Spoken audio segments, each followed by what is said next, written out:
of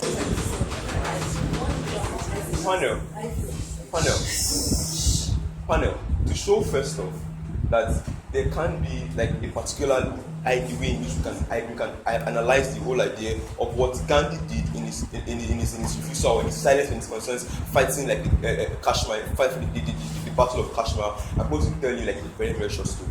So Uche is a slave and houseboy under his master. He has a moral principle that he won't use violence to fight for his freedom. After long years of service to his master, he was freed without having to use violence over his master. After Uche got freed, he was given a house and hectares of land that belonged to him. Then someone else comes and tries to take over that land that was given to him out of being a humble servant. What Uche did was basically that he fought that person back to get that. In this particular instance, this is why we think that even from the first level, you can justify why Gandhi didn't fight against Britain firstly, and why his fight for Kashmir can really be justified. First and foremost, we think Gandhi didn't fight against Britain because he knows that fight against Britain going to cost them, going to cause very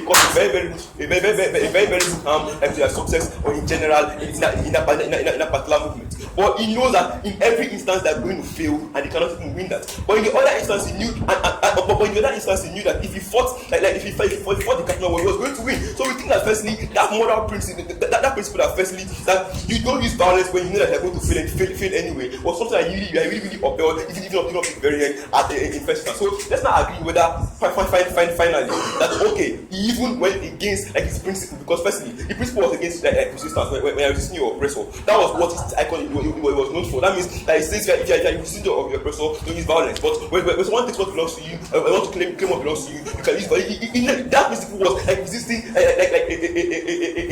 non-violent resistant approach, moral stance he was known for. But panel, let's even say even if he even betrayed this particular movement in the first instance, why that maybe what he was a failure in his bid to sustain his legacy as someone that is non-violent. Panel, we think that Gideon tells you one thing, that the idea of an infallible utopia of icons is a very, very flawed one. When you tell people that the fact that when people fail, particularly all their efforts is futile, it's something that really negates why people should not aspire to be great and icons in the first instance.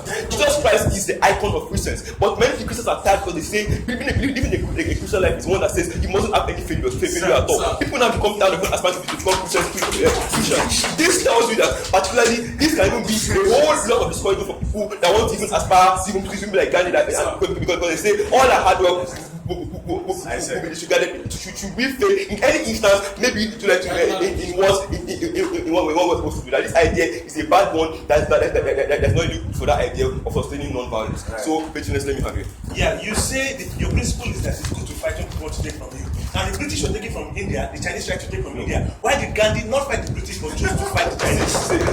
If that servant, if Uche tried to fight against his master, you will end up dying. There was no chance of survival at all. But in this particular instance, if Uche fights against the person that wants to take away what belongs to him, he can't win. So it tells you that. So now, in both instances, they are both oppressing. They both want to take. In both instances, they want to take from him. In both instances, but you know that one goes to the senses to fail. So why even fight at all? But in this other instance, this is something that they needed to do. There are contextual differences between the particular act of resistance and how non-violence is bad. Violence like fight against what you really want. Very, very important for us to know. Now, one thing David tells you is this. He said, that if you sit down, look. See, what thing David tells you is he said that the fact that Gandhi didn't fight against Britain was because he was going to fail, and then he was an opportunist. That was an opportunist. But this is something. Who best sustain that moral principle? Because firstly, in the first instance, you all need to understand this. Who best sustains that moral principle? In that particular instance, many other countries have still fought, even if they're still going to lose. But in that particular instance, who is the person that sustains this icon? Is there any other person that did this? No other person did it. So why should you remove Gandhi and say that it was still, you say the strongest and the biggest fighter, non-resistant mover that can exist and that can exist. So why should you really in this particular instance? Final, I'm asking some very, very few questions. So we think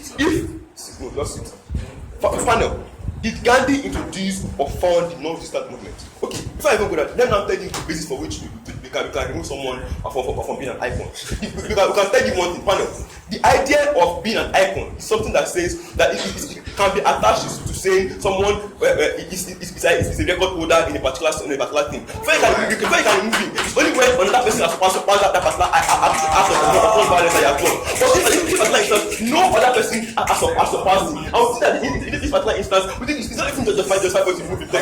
No other person has surpassed him. And I like him to say it's a record. You only outdo a record when someone else have very surpassed that. But as it stands now, we think that person that is the only person that's the biggest fighter of for the non-persistent movement as the case. Engage close. Very, very important for us to know. So, panel. Okay. All of you sit. Panel. This is one thing that we all need to understand. It openly says no. That I want to tell people, we will not tell people the truth. But the idea of moving Gandhi says that it wasn't that the struggle, then his legacy of using a non-violent means at all. That means that then people get access to the truth. What we do is we remove his icon and had to say no, we not upcoming generations even about it because he had one particular flaw. What we do is that even represent the truth and I know people even know the truth at all in the first instance.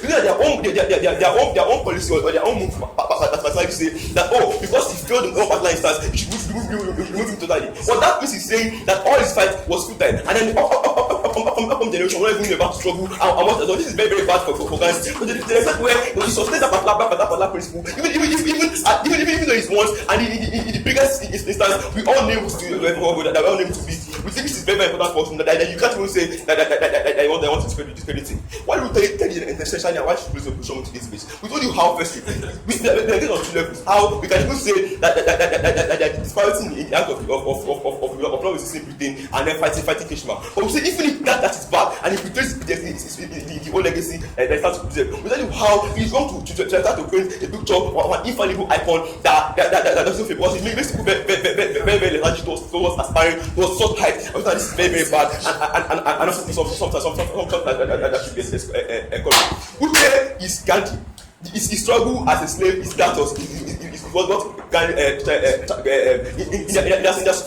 under Britain. But we think that the defenses exist. But we can do to say that we should allow, we should not make it about time because he failed in the instance. This is very, very wrong principle for us like the European conform.